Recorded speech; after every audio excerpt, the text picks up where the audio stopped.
Good afternoon. I would just like to show you the project I am involved in.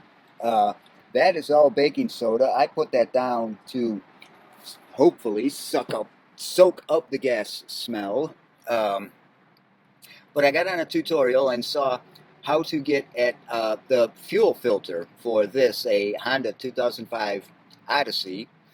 And it's taking the screws out of those, the brackets that hold on the second and third seats in the back here, just so you can orient. There's the driver's seat, there's the passenger seat, but I would have to take out all of this carpet. And as you can see, I've got a bunch of stuff in here. I sleep in here, but there's a bunch of screws, and then I would have to take out these step boards along the doors and just all kinds of nonsense just to get at this. And I thought, well, instead of doing all that work and spending untold hours with that whole mess, just trying to maintain the integrity of this carpet, why don't I just take a razor knife, cut the carpet, and get right at it? And that right there is the plate under which the fuel pump is. So, you know, I displaced the carpet, and when I'm done with this whole thing, I'm going to have to, well, push it back in there, tuck it under there, and duct tape over top so it doesn't look like, well, this. But I'll be damned if I'm going to let Honda waste oodles of my time just to get at that plate, just to save this goddamned carpet, because they decided to put the fuel pump in one of the worser places that they could figure out where to put it in this van.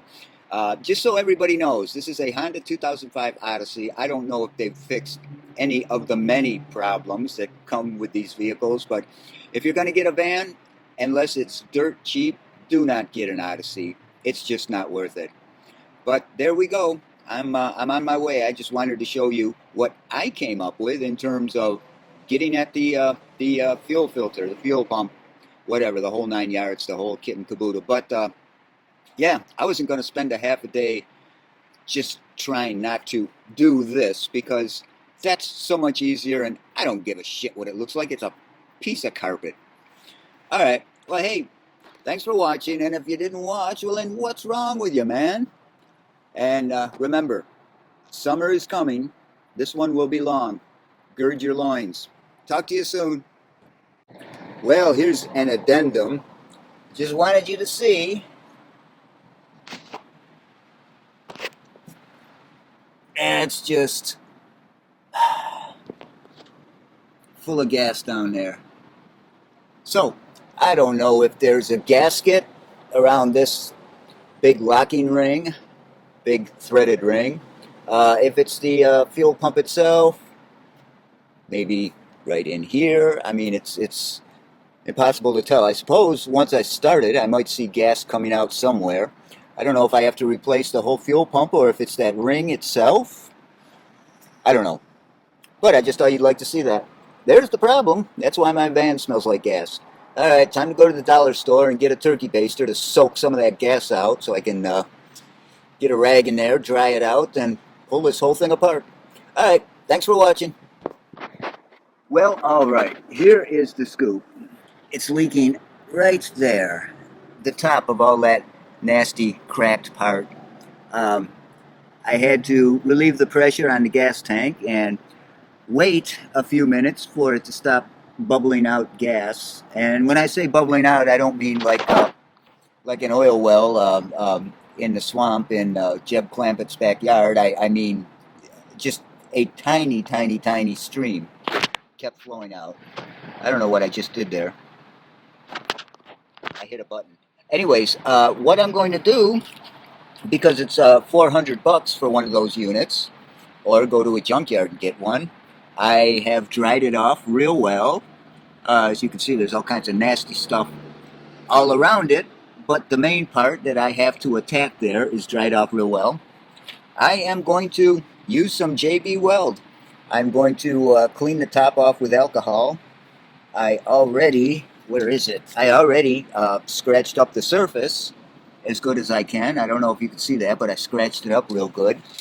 Uh, I don't know how well this kind of plastic is going to take JB Weld, but I'm going to find out. I once fixed a radiator with epoxy, and it wasn't JB Weld. It was a blue and yellow stuff that came in a tube that you just cut off a chunk and then mixed it between your hands.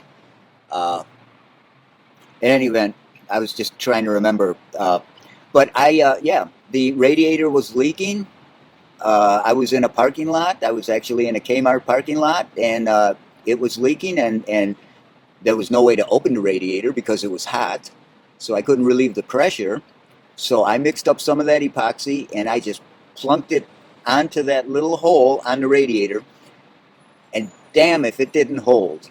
It held, and it never leaked for the whole time that I owned that van. So you never know what epoxy's capable of. We're going to find out. All right, wish me luck. Well, okay, there's that. It's 10:44, 10:44 a.m. So I'm just going to leave this all day long and see when it's hardened. Start it up and see if it works. Whether it works or not, I got to be out of here at 10 p.m. So, well, I've been driving it for God knows how long, the way it was before. So, one more night won't hurt. Anyways, there you go. Wish me luck.